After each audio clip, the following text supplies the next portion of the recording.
Selamat siang, perkenalkan saya Yasinta Yundrianto Palangpeten, Esos MSI, dosen program studi Administrasi Publik, Fakultas Ilmu Sosial dan Ilmu Politik, Universitas Katolik Widya Mandira Kupang.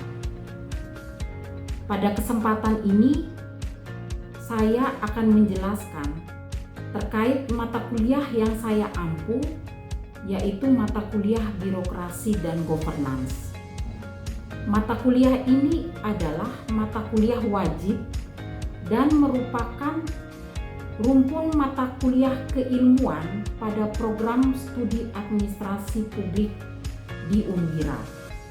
Adapun capaian pembelajaran mata kuliah ini adalah mahasiswa mampu memahami konsep dasar birokrasi, termasuk teori, karakteristik, dan evolusinya dalam sistem administrasi publik.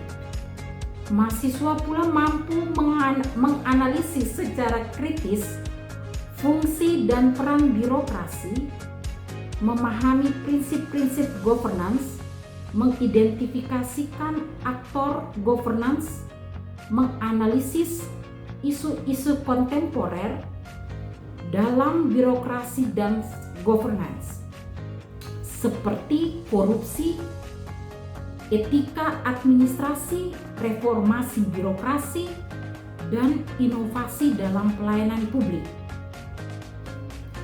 Capaian pembelajaran pada mata kuliah ini juga mahasiswa mampu mengembangkan solusi yang relevan dan inovatif untuk meningkatkan kualitas birokrasi dan praktek governance, mampu menerapkan konsep dan teori, serta menganalisis dan mengevaluasi kasus-kasus nyata dalam konteks lokal, nasional, maupun global.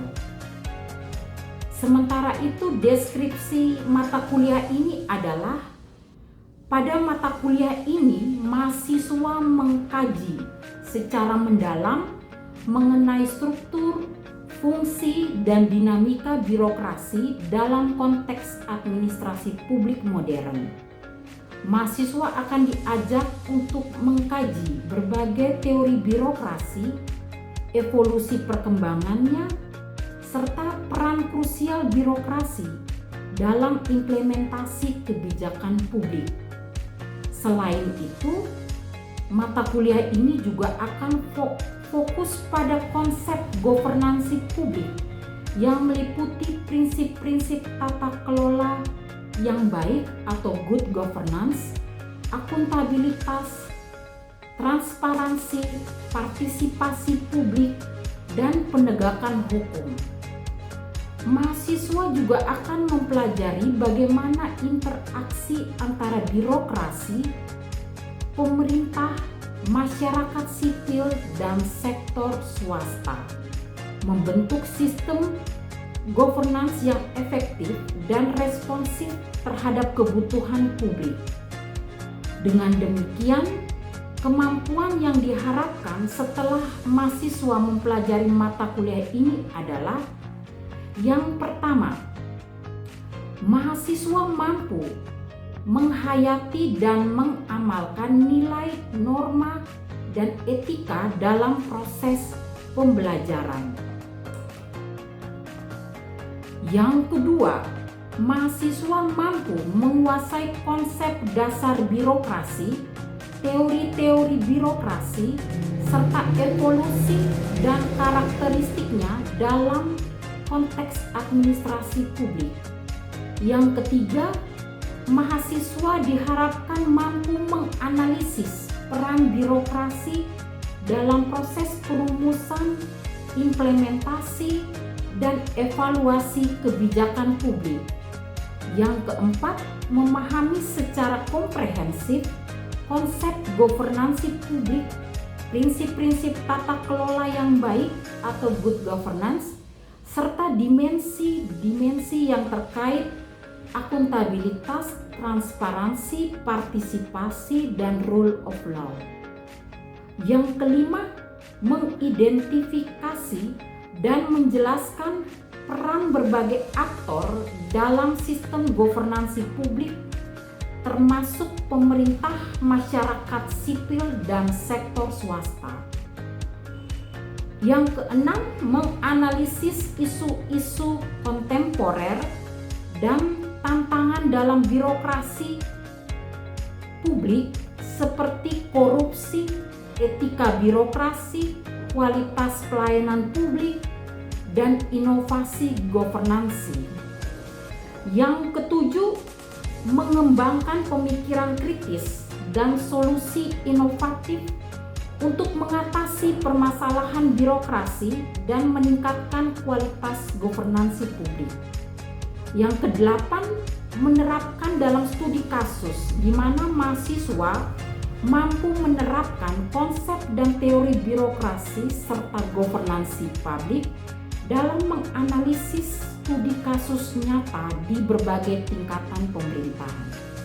Dan yang terakhir, berpikir kritis dan etis, bahwa dalam perkuliahan birokrasi dan governance ini ingin mengembangkan sikap berpikir kritis dan analisis dan etis dari mahasiswa dalam memahami serta menyikapi fenomena birokrasi dan governansi publik. Kemudian metode perkuliahan yang saya gunakan pada perkuliahan ini adalah secara luring dengan model pembelajaran. Yang saya gunakan adalah yang pertama, metode ceramah, di mana metode ini melibatkan dosen yang menyampaikan materi secara lisan dengan menjelaskan konsep, prinsip, dan fakta. Model pembelajaran yang kedua adalah model diskusi. Ya, jadi metode diskusi ini melibatkan mahasiswa dalam tanya jawab, tukar pendapat, dan analisis materi perkuliahan. Metode perkuliahan yang ketiga adalah metode studi kasus, di mana dalam metode studi kasus ini mahasiswa menganalisis suatu kasus nyata untuk memahami konsep dan prinsip yang dipelajari. Kemudian dengan menggunakan metode studi kasus ini, mahasiswa dapat meningkatkan kemampuan berpikir kritis dan analitis dari mahasiswa. Penilaian yang saya lakukan di perkuliahan ini meliputi 3 aspek, yaitu yang pertama, penilaian kelas dan keaktifan. Penilaian kelas dan keaktifan ini bisa dapat dirincikan sebagai berikut. Yang pertama, kehadiran, yaitu presentasi kehadiran dalam setiap sesi perkuliahan. Yang kedua, diskusi dan interaksi. Ini melihat keterlibatan aktif dalam diskusi kelas, kemampuan bertanya, menjawab, dan memberikan argumen yang relevan. Yang ketiga, presentasi, di mana kemampuan mempresentasikan materi atau hasil analisis di depan kelas. Penilaian yang kedua, dari penilaian aspek yang kedua ini adalah dengan tugas individu atau kelompok. Penilaian dari aspek yang kedua ini rinciannya adalah sebagai berikut. Yang pertama, mahasiswa membuat makalah, dan penilaian itu didasarkan atas kemampuan menulis analisis mendalam tentang topik birokrasi dan governance. Yang kedua, studi kasus, kemampuan menganalisis permasalahan nyata terkait birokrasi dan governance serta menawarkan solusi. Yang ketiga, proyek atau laporan penelitian, di mana proyek atau laporan penelitian ini memungkinkan adanya proyek akhir yang memerlukan riset mandiri atau kelompok. Yang keempat adalah resume atau review jurnal, di mana pemahaman terhadap literatur terkait dari mereview jurnal yang kami sajikan dalam perkuliahan ini. Berikut adalah ujian atau mengevaluasi hasil perkuliahan pada semester ini, yaitu yang dilakukan adalah ujian tengah semester dan ujian akhir semester. Ujian tengah semester ini menguji pemahaman mahasiswa terhadap materi yang telah disampaikan di paruh pertama perkuliahan. Yang kedua, ujian akhir semester. Ini menguji pemahaman komprehensif mahasiswa terhadap seluruh materi perkuliahan. Demikian penjelasan saya secara umum tentang mata kuliah utama saya, yaitu birokrasi dan governance. Berikut cuplikan proses perkuliahan birokrasi dan governance dengan topik materi perkuliahan patologi birokrasi yang saya lakukan di dalam kelas. Terima kasih dan selamat siang. Hari ini kita pertemuan perkuliahan birokrasi dan governance. Hari ini kita topiknya adalah patologi birokrasi. Sebelum kita mulai aktivitas perkuliahan kita, saya ingin kita membuka perkuliahan ini dengan doa yang dipimpin oleh salah satu dari teman saya.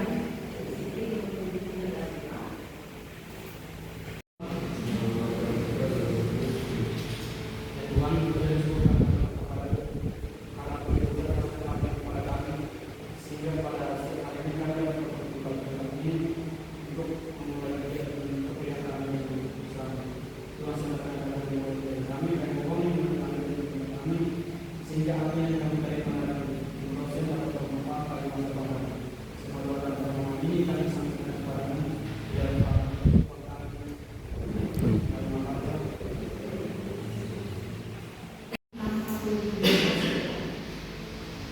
Patologi birokrasi ini dalam keseharian kita melalui media massa, media sosial, kita sudah sering mendengarkan tentang masalah-masalah patologi birokrasi. Mengapa kita studi administrasi publik ini penting mengkaji berkaitan dengan patologi birokrasi ini atau membahas tentang patologi? Untuk mempelajari patologi birokrasi itu sendiri, kita harus memahami dulu ya konsep dari birokrasi itu sendiri. Walaupun pada pertemuan-pertemuan awal kita sudah membahas ya tentang konsep dasar dari birokrasi itu sendiri. Kemudian berikutnya, fungsi birokrasi itu sendiri apa? Fungsi birokrasi, mengapa sistem birokrasi itu sendiri harus fungsinya apa? Yang melekat di struktur ini, mengapa kita harus mendalami atau mengkaji patologi birokrasi itu sendiri? Ya, tentu saja ya, kita harus tahu dulu ya patologi birokrasi yang tadi saya sudah bilang ya, merupakan penyakit ya, penyakit atau bisa dapat diartikan penyimpangan ya, penyimpangan yang melekat di struktur itu sendiri, penyimpangan yang melekat di struktur itu sendiri ya, yang bisa dapat memberikan ketidak berfungsinya struktur birokrasi itu sendiri agar bisa dapat mencapai tujuan pemudah-mudahan pelayanan yang tidak sesuai dengan SOP. Kemudian kurangnya transparansi terhadap informasi berkaitan dengan pelayanan itu sendiri.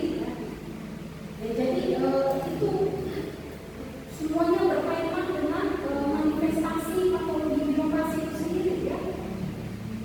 Bagaimana disfungsi sebuah struktur itu sendiri apabila terlalu banyak masalah yang harus divalidasi ya, hal-hal yang harus diurus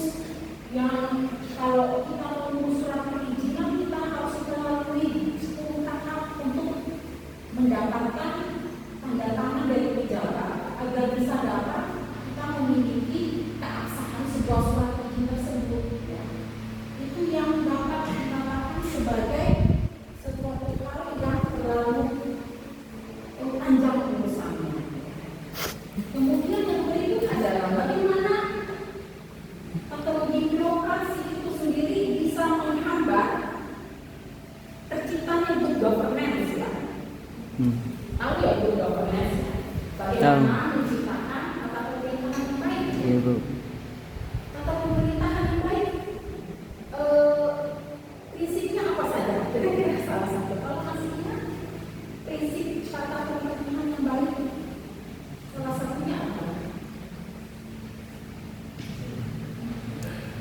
Akuntabilitas. Gimana? Berakuntabilitas. Akuntabilitas Ya. Akuntabilitas, Transparansi. apalagi supremasi hukum, Ya. supremasi hukum. Jadi penciptaan apa ya? Kemudian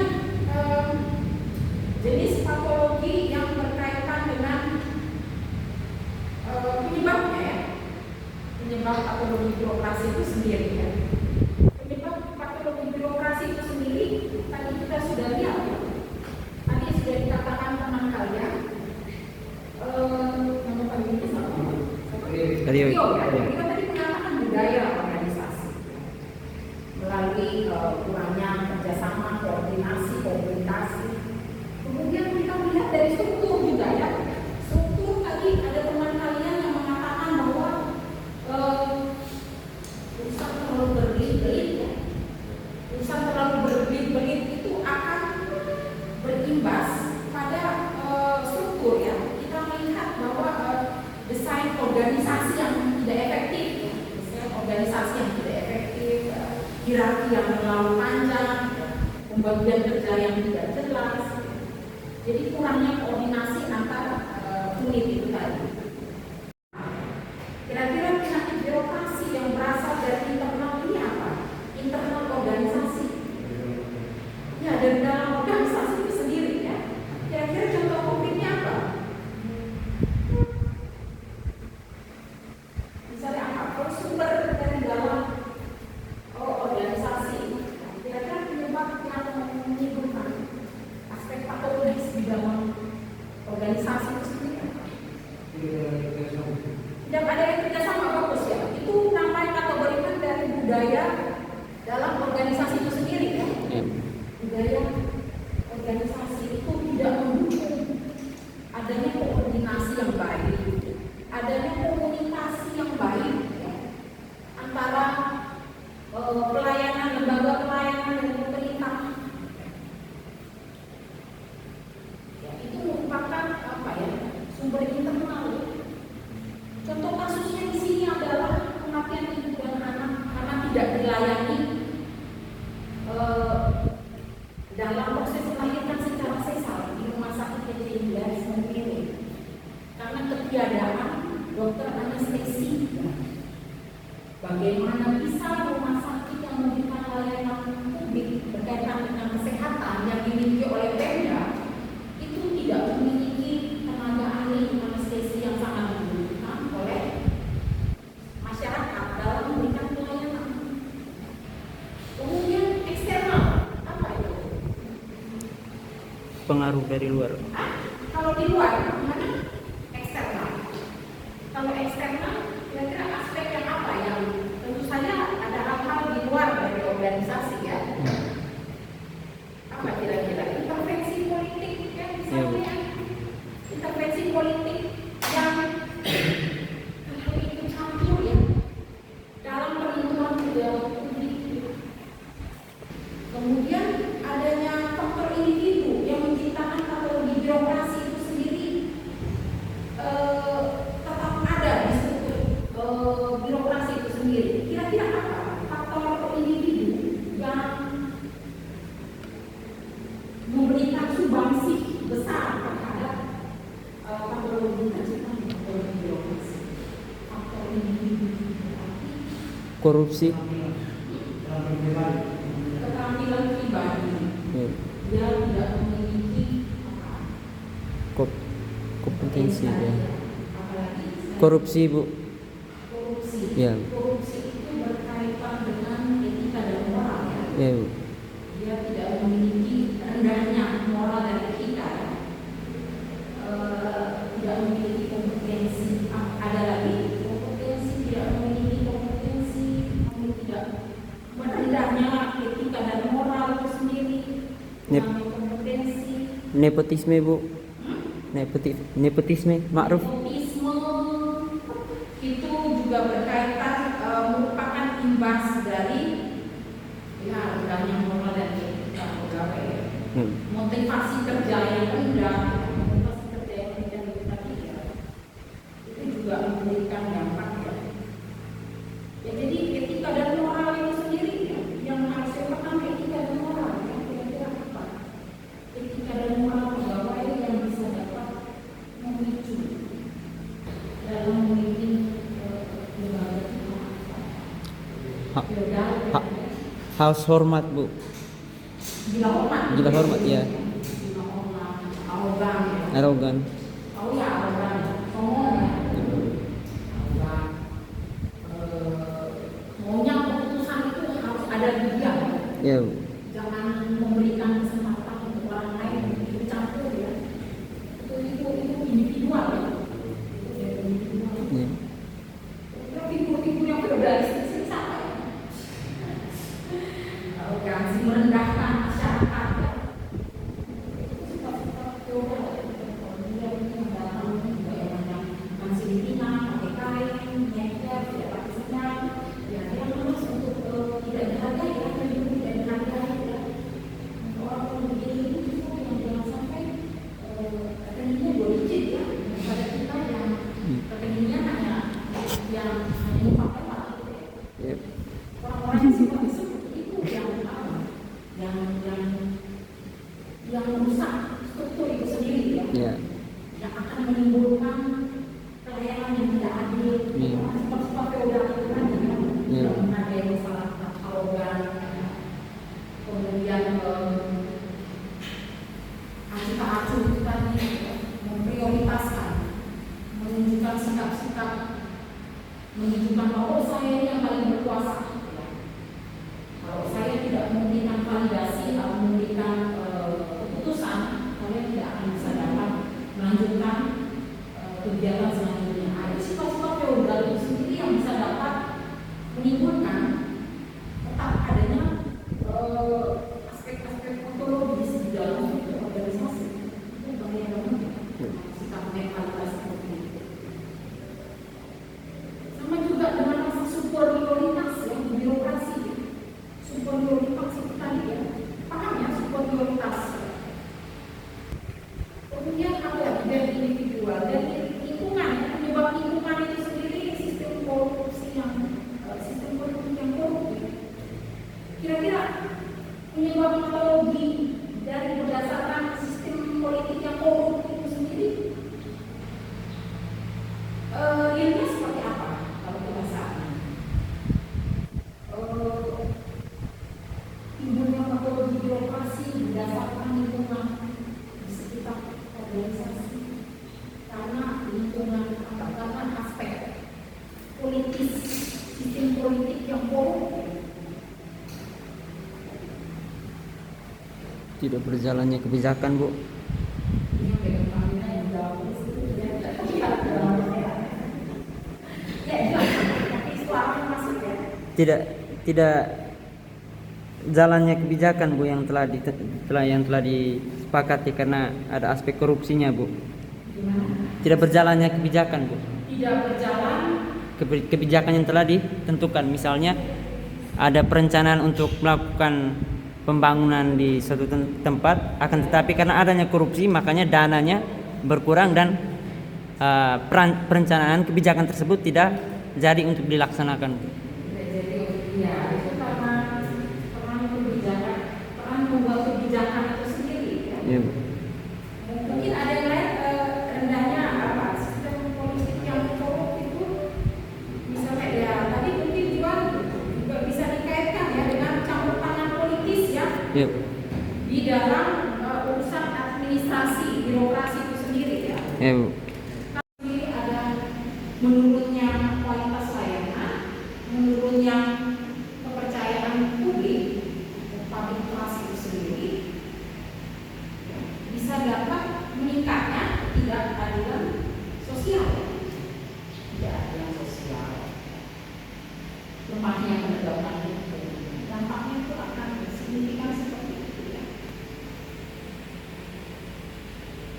Kemudian